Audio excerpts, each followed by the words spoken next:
कुछ लोग जन्म लेते हैं सिर्फ जीने के लिए, कुछ लोग जन्म लेते हैं इतिहास रचने के लिए, लेकिन शिबू सोरेन वो धरती से उपजे एक आंदोलन थे जो आदिवासियों की धड़कनों में बसी हुई एक सांस बन गए थे। लेकिन आज वो सांस रुक गई है। आज झारखंड का बेटा दिशोम गुरु चुपचाप दुनिया को छोड़कर चला गया। शिबू सोरेन ने दिल्ली के सर गंगाराम अस्पताल में 4 अगस्त 2025 को आखिरी सांस ली। उनकी उम्र 81 साल थी। वो लंबे समय से इस अस्पताल में एडमिट थे। शिबू सोरेन को किडनी संबंधी समस्याओं के चलते जून के आखिरी हफ्ते में अस्पताल में भर्ती कराया गया था। जैसे ही उनके निधन की खबर आई, झारखंड समेत पूरे देश में शोक की लहर दौड़ गई। वो JMM यानी झारखंड मुक्ति मोर्चा के संस्थापक थे। उनके निधन पर बेटे हेमंत सोरेन ने खास दुख प्रकट किया। उन्होंने कहा कि मैं आज शून्य हो गया। गुरुजी हम सबको छोड़कर चले गए। PM मोदी से लेकर राष्ट्रपति द्रौपदी मुर्मू तक सभी ने इस दिवंगत आत्मा को श्रद्धांजलि दी। शिबू सोरेन का जन्म 11 जनवरी 1944 को रामगढ़ जिले के नेमरा गांव में हुआ था। उनका बचपन गरीबी और संघर्ष के बीच बीता, लेकिन तभी से उनके भीतर कुछ और पल रहा था, आदिवासियों के हक की आग। और उस आग ने उन्हें बना दिया दिशोम गुरु, लोगों का नेता, उनका मसीहा। उन्होंने झारखंड के आदिवासी समुदाय को महाजनों के शोषण से मुक्ति दिलाने के लिए 1970 के दशक में आंदोलन शुरू किया था।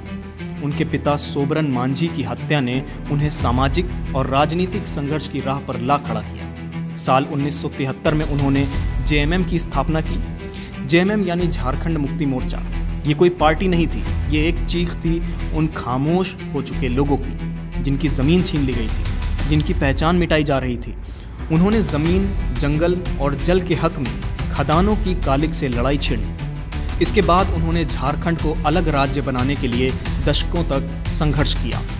उनके संघर्ष का ही परिणाम है कि साल 2000 में बिहार से अलग होकर झारखंड राज्य बन गया। वो दिन भी आया जब शिबू सोरेन की आवाज़ सिर्फ गांव की चौपाल में नहीं बल्कि संसद में गूंजने लगी।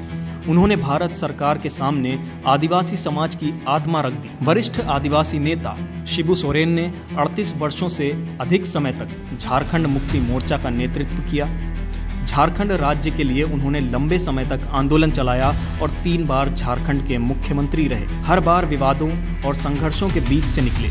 लोगों ने उन्हें देखा, कभी योद्धा के रूप में, कभी पिता के रूप में, कभी एक साधारण आदिवासी के रूप में, जो कुर्ता पैजामा में संसद चला जाता था, लेकिन दिल में बस झारखंड की मिट्टी लिए रहता था। शिबू सोरेन का रिकॉर्ड 8 बार लोकसभा सांसद चुनकर संसद पहुंचे, 3 बार राज्यसभा सांसद भी रहे। केंद्रीय मंत्री के रूप में भी देश को अपनी सेवाएं दी।